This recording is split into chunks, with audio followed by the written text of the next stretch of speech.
Ready to rock? Yes, sir. All right. Welcome, One Lifers, to the One Life podcast. And these chit chats, these sit downs are with One Life masters, people who are well on their way, and One Life community members who are out there making a difference. And this is a special interview because Diego Corzo, our guest today, is someone who, if there was anybody who could epitomize what it meant to be a one-lifer, Diego really not only talks the talk, but goes out there and walks the walk. He's someone who, we'll get into a story, but has become a real estate investor, has been able to leave the corporate world and become financially free in his 20s. Are you in your 30s yet? I just turned 28 about a week ago. So he's in his 28, working on financial freedom, and is now had so much success that he's able to turn around and teach people how to do those same things. And so thank you so much for spending the time today to talk with the One Lifers, Diego.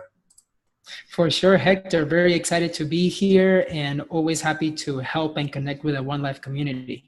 You know, I think it would be kind of valuable for us to, let's start in the middle a little bit. And you found kind of the M1, the One Life, the Go Abundance community, and that kind of set you on a trajectory that allowed you to quit your corporate job, that allowed you to build real wealth, that allowed you to own multiple properties, and now become this influencer that's able to impact and give back to a ton of people. But let's go back to the beginning and where, if you could think about like where the story begins for Diego and where kind of that journey begins. It probably wasn't, you know, when you flipped your first house, but where does that start, and where do you think some of these lessons started to occur for you as an individual?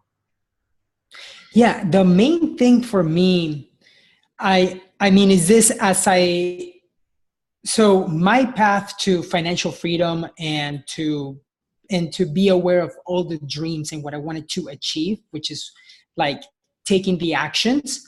It started for me when I was 21 years old, and I read the book, Rich Dad, Poor Dad. That book basically taught me that there's two ways that people make money. You can either trade your time for money, or you can make your money work for you. And I read that when I was in college. So I was just like beginning to see what I wanted to achieve in my life, where I wanted to go.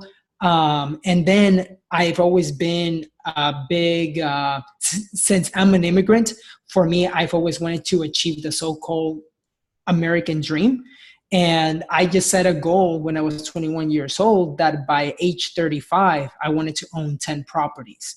Because all of this just happened while I was reading Rich Dad, Poor Dad. So it just like gave me some knowledge that I'd never heard before. And then I just tried, and I just began really taking action as much as I could to achieve that goal. And you touched on it a little bit, and I know that it's a big part of your message and why you're so passionate, is the fact that you're not an American citizen. And we a lot of times maybe take living in America for granted. And I've heard you talk about, you know, some of the gifts and the blessings that come along with living in America. So for you, you were not allowed to do a lot of the normal things that most Americans kind of get to do. I know you shared some of those when you were speaking at the Philly conference. Can you talk about early on in your life how being, you know, kind of when you learned that you were going to have to get creative with how you achieved your goal? Yeah. You're going to get, you know, find the solution. Yeah, for sure. Well, I'll just start with this. So I came to the United States from Lima, Peru when I was 9 years old.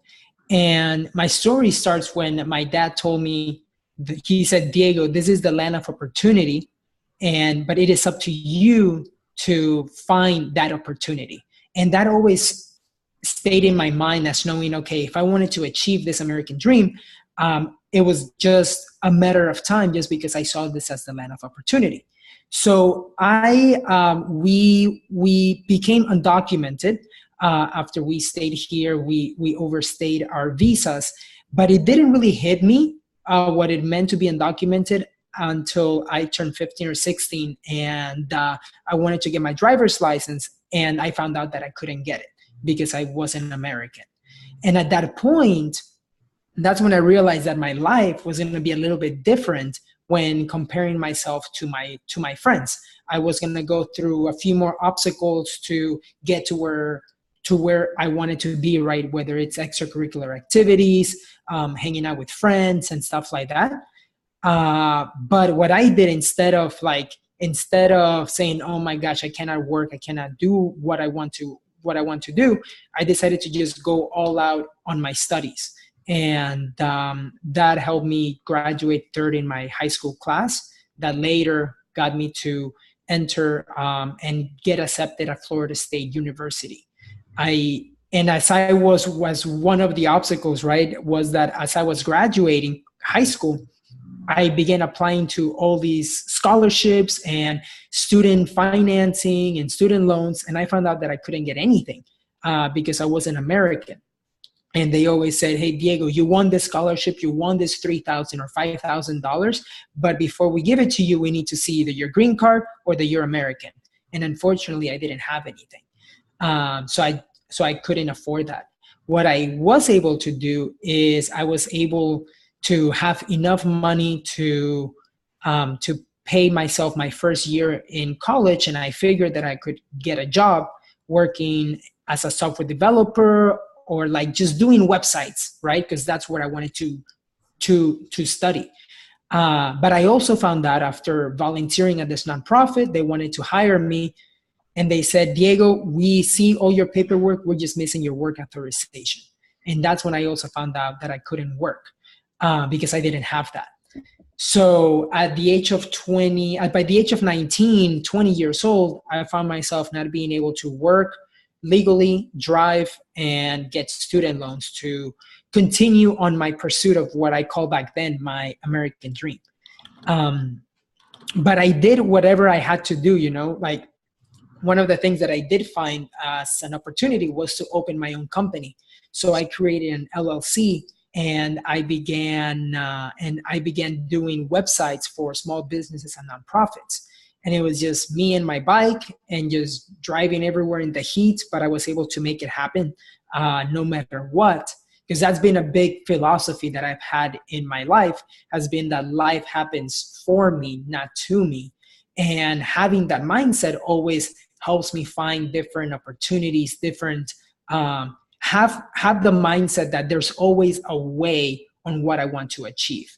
And that's what actually helped me be able to graduate top 1% of my class without any student loans, which back then was super hard, but it became a blessing in disguise because I was able to start later with, like, when I compare to my friends now, they may have $50,000 in student debt, but I had zero.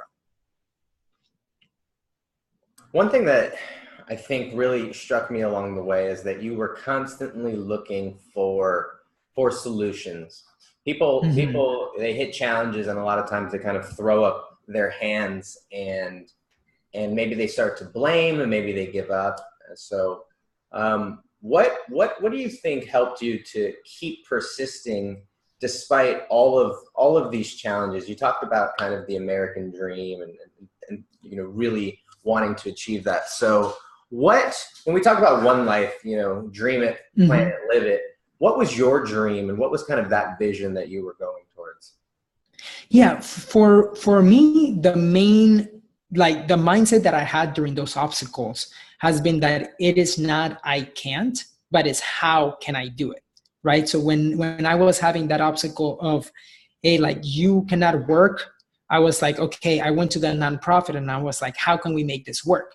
And I was able to get them to create a scholarship just for me so that it can go through the university so that I can get paid that way for the work that I was doing, right? So it's always that mentality of, if the door of opportunity is closed, I just go through the window.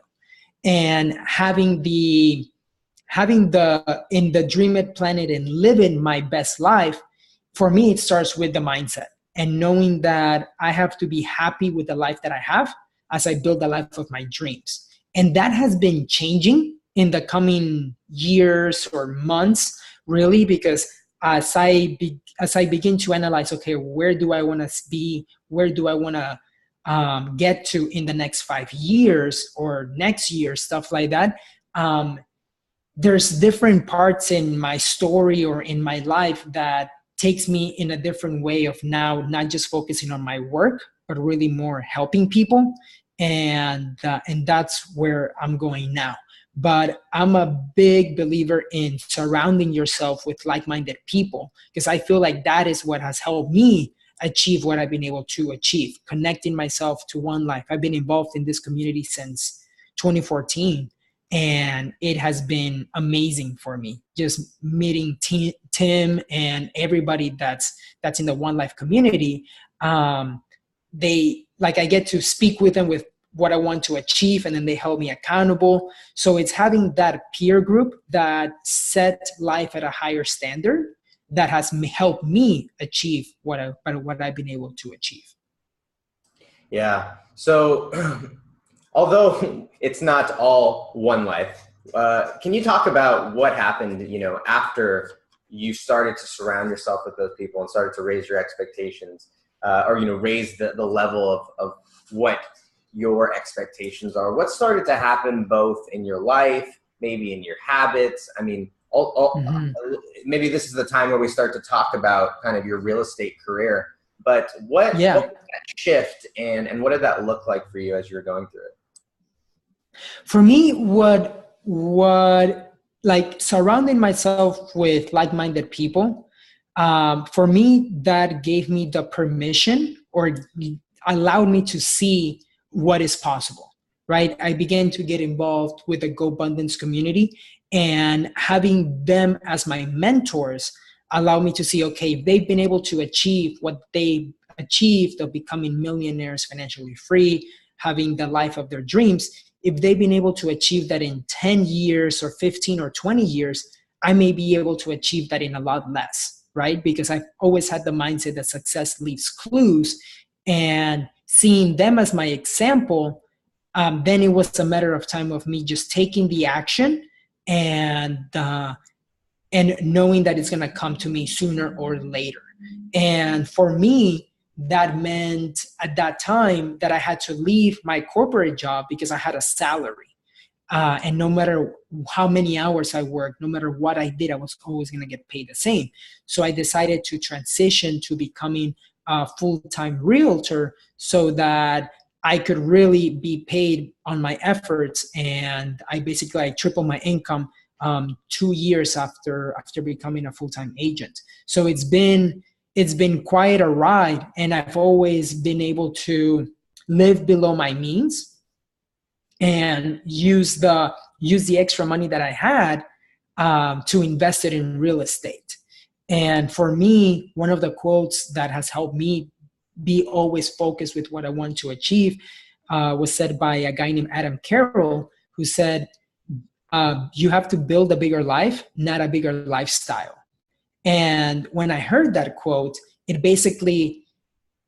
allowed me to see the way that my other friends were building their life, which was with, hey, are you going to get the new iPhone? Or, hey, I'm going to get the 60-inch TV, where I saw, like, I don't even have a TV that I call my own. So it really, like, it's just prioritizing where I wanted to be in the future, and my mastermind group in that sense setting the example for me. Powerful. I wrote that down. Build a bigger life, not a bigger lifestyle. So let's talk about your particular vehicle, which you chose real estate as your way to financial freedom. And there are lots of, I don't want to say maybe lots, but there are various ways that you can get the various vehicles. Why did you choose real estate, and why has that been something that not only did you choose, but you've been passionate about now teaching and helping other people achieve financial freedom through this vehicle? Yeah, like you said, there are a lot of ways, right? There's the stock market, there is products, there's online.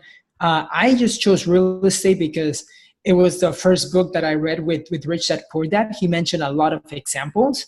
It was something that I could literally ride my bike and see homes everywhere, or drive my car, right, and see homes everywhere. So it was something that I could touch. And then I was like, I am paying rent somewhere, so I might as well own something and call it my own. And what I did is I started with the strategy called house hacking. And this is something that I think a lot of millennials can do to achieve financial freedom in the future. What that is basically buying a single family home and living with roommates, or buying a multifamily like a duplex, triplex, or quadplex, and living on one side while you rent out the others.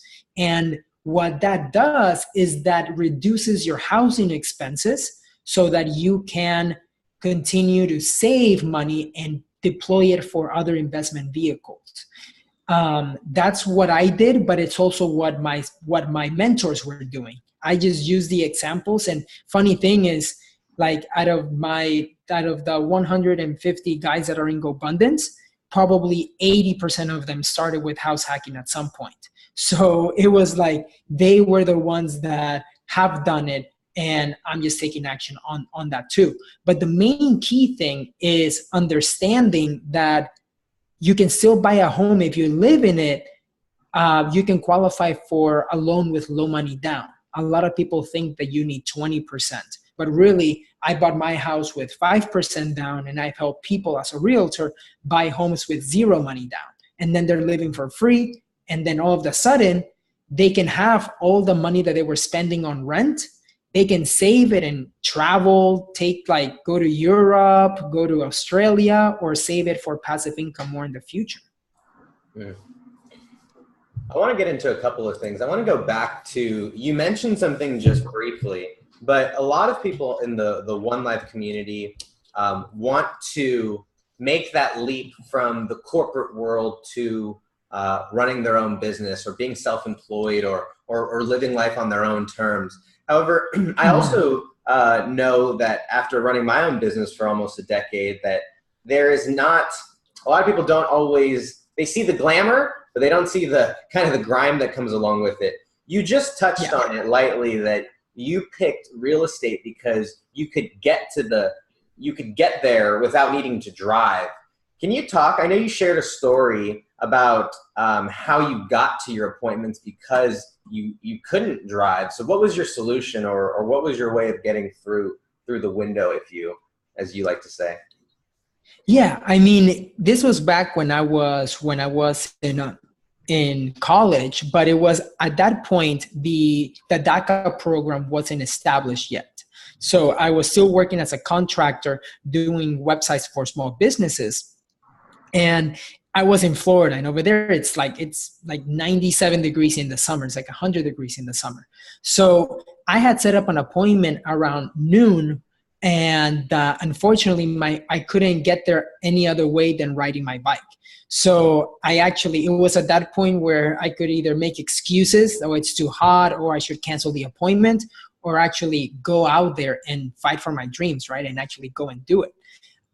So what I did is I put a towel in my backpack, put a suit in my backpack, and then I rode my bike. I parked it in the back of the building, dried off, got changed, and then walked to the front of the building. But it was those decisions, right, that I believe have set me apart, because I've always been able to do the hard work. Like, I always know it takes me back to the times where as a kid, I would see my parents working 12, 14, 16-hour days every single day for weeks on end without taking a day off, right? And I'm like, crap, if they can do that, I can definitely ride my bike in the heat. So it's like a lot of the stuff that I've done is because of the example that my parents have set for me. So powerful.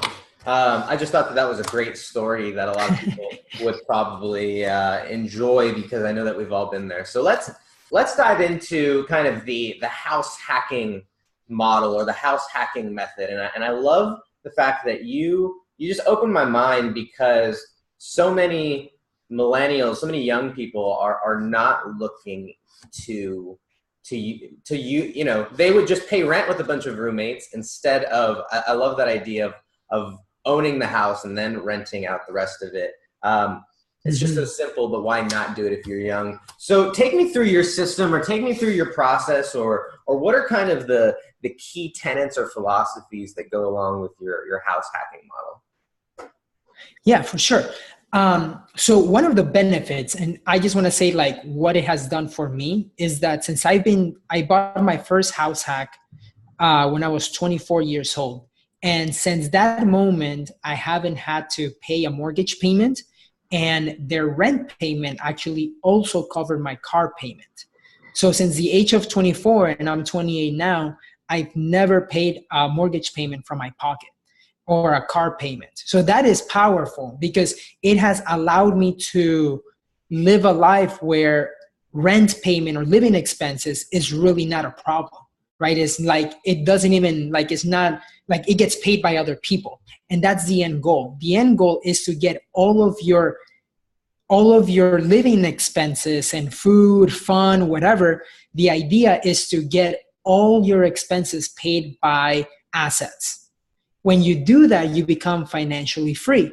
And that has been the main thing that I like teaching to millennials, is using the house hacking strategy and knowing that it's not something that you'll get rich or you become a millionaire in your first year or second year. But if you do this and you stick to the strategy for like 5 or 6 years, you can definitely become like me, where now I own 10 rental properties and I'm only 28.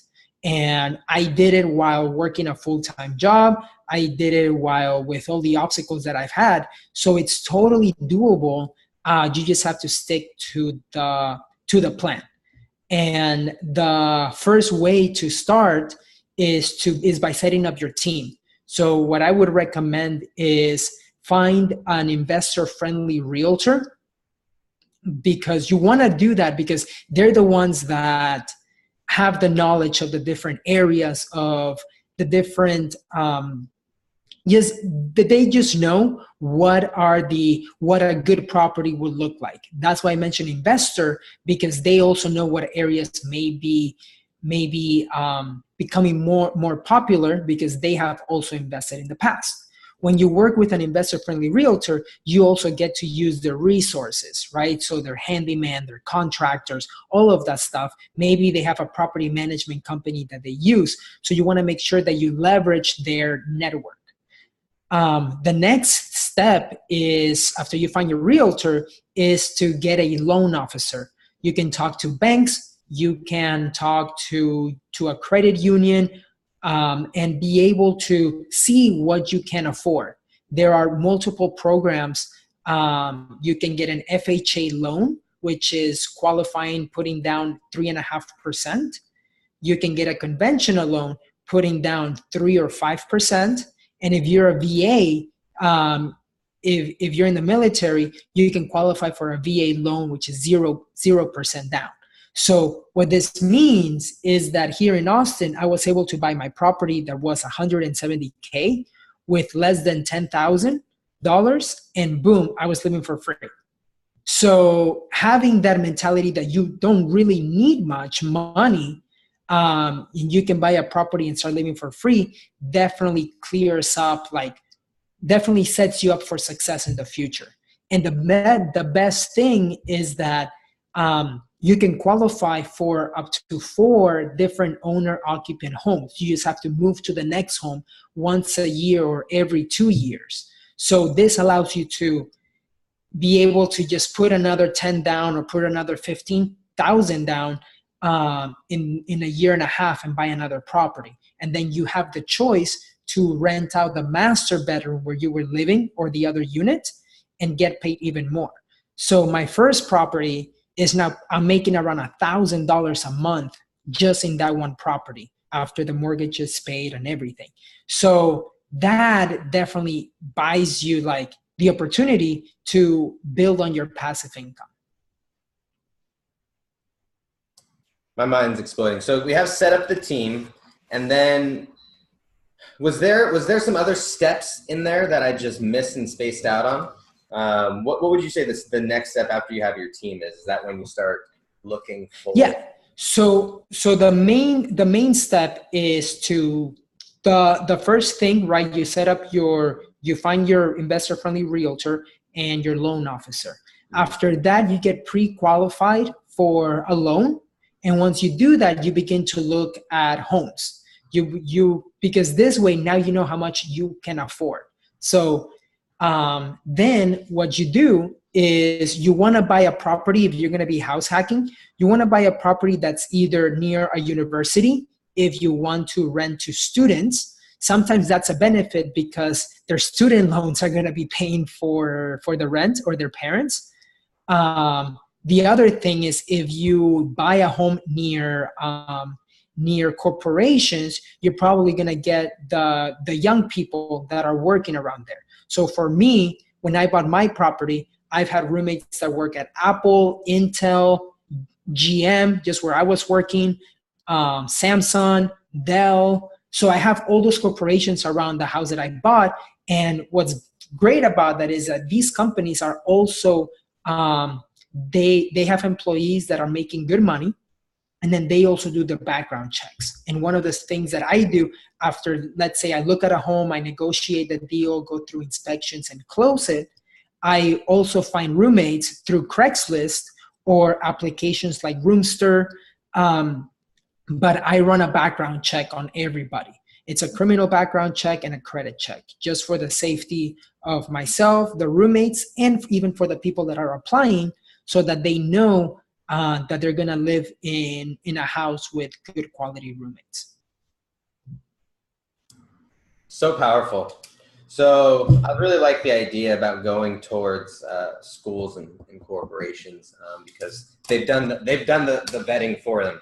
So let's talk about this. What type of person would be good for this? You know, I feel like we can get into the nuts and bolts, and you actually have a program that teaches people the ABCs, and I know that you have a Facebook group where people can get free content from. But what type of person, or is there a type of person that you feel thrives or can really do well in an industry like this? Yeah, I mean, if they want to be house hacking, here's the best part. You can do, as long as you qualify for a loan in your area, it is good for anybody, right? Because even if you're starting with a young family, you can still live in a duplex, live on one side and rent out the other, right? And all you need is, depending on how much prices are in your area, you can buy a house with 10, 15, or 20,000. You can be a teacher. I've helped people that are working in corporate America, because all of this with house hacking, you can do it on your free time. You do not need to be house hacking full time. You can get roommates because like most of your tenants are also going to be working, right? So if people want to see a room that's vacant, they're probably going to look at it after work or during their lunch, and that's when you're usually available too. Anybody that has a W-2 job, this is ideal because the banks love W-2 employees when they have to qualify. So really, teacher, software developers. I helped a guy who he was in the Army and he got a VA loan. So putting zero money down, and now he's living and renting out to other people in the Army. He's living for free, and the Army also gives him a stipend for his living expenses. So he's like house hacking and hacking the VA loan program too. So really, it can be for anybody. You just really have to be okay with sacrificing a little, because some people will say, hey dude, I really don't want to live with other people. And I'm like, that's fine. You can buy a multifamily, because some people don't like living with roommates if that's more affordable in your area. But if you don't sacrifice in the beginning, you're gonna live the same life that 95% of the population are living, because they're not willing to do things different, right? There's a quote by Dave Ramsey that says, if you live for 2 years like most people don't, you live for the rest of your life like most people won't. So I've been house hacking now, and I can tell you that now with the 10 properties that I have, I'm sort of like not 100% financially independent, but really much I'm there. So I don't really have to work for money. Now everything that I do is for this, like to help other people, or because I love it, which is a great position to be in. but I've paid already the sacrifices, right? I've done the things in the beginning that were hard, the things that my roommates were, my friends and my coworkers were like, Diego, why are you living like that? Or why don't you get a new car when obviously you can afford it? It's like, well, because I'm here to like make the decisions that I can in my 20s, so that I don't really have to work in my 30s if I don't want to. And now I know for sure that when I get to my 30s, money is not going to be an issue, but it's because I made those sacrifices in my 20s. This is great stuff. So we've been talking now for almost, over a half hour, which is great. And so you have recently started to take all of the lessons, all of the things that you've learned, and started to share those with other people. And you have a group called the House Hacking Club, right? Yeah. Even a program that people can learn this in depth. Can you talk a little bit about what you've been doing with this group, and maybe you want to share some other stories of what people are getting out of the program? Yeah, for sure. So basically, I created House Hacking Club because I got a lot of people that were asking me, hey, Diego, I see that you're investing in real estate and you're 23, 24. How do I get started? And I've had so many people through the years that I'm like, hey, I'm just going to create a couple of quick videos. And then I started creating a course. But I first started by a Facebook group, and now it has around 300 people, which is awesome. And there are people from all over the United States and even the world. And it's all about teaching them how to invest in real estate as a millennial or just anybody, but through house hacking in particular. But it's all about teaching mindset. It's all about knowing that life is a marathon, not a sprint. And now I also created a course, and that course walks them through 5 different modules. So module number 1 is getting the mindset right. Module number 2 is creating your team. Module number 3 is the home buying process. Module number 4 is determining the right location and properties. And module number 5 is creating passive income. So taking them through the entire process. And the best part is I've had friends that are now buying their second or third properties through, as they've been house hacking through the years, which is awesome because now it's like they have options. At the end of the day, money doesn't buy you happiness, but it buys you options. And that's what I want the people in the house hacking community to have. So if they want to learn more, there's like a free ebook and a free book and a free tutorial video if they go to househackingclub.com.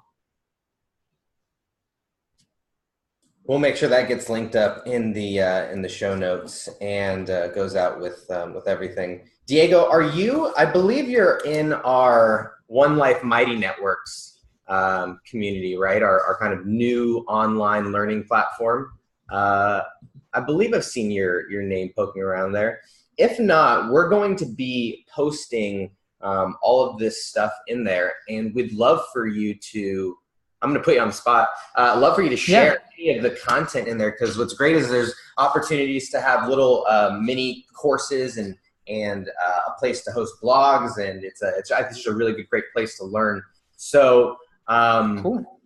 The rest of you guys, I would encourage you guys to sign up. We'll make sure that is in there. It's a free spot to learn, and it's like a Facebook group, but on steroids, without all of the crazy nonsense that goes along with Facebook. And cool. It's a really cool platform. So where should they? You said househackingclub.com. Is that what it is? Yeah, they can go to househackingclub.com, or they can also send me an email to info@Diego Corzo if they want to learn more. I'll be more than happy to share or answer any questions they may have. So if you guys are not in the One Life Mighty Network, go join it. We'll put all of this info in there and connect with Diego as well. But any last thoughts, Diego, before we sign off and get the people back to living their one life fully lived?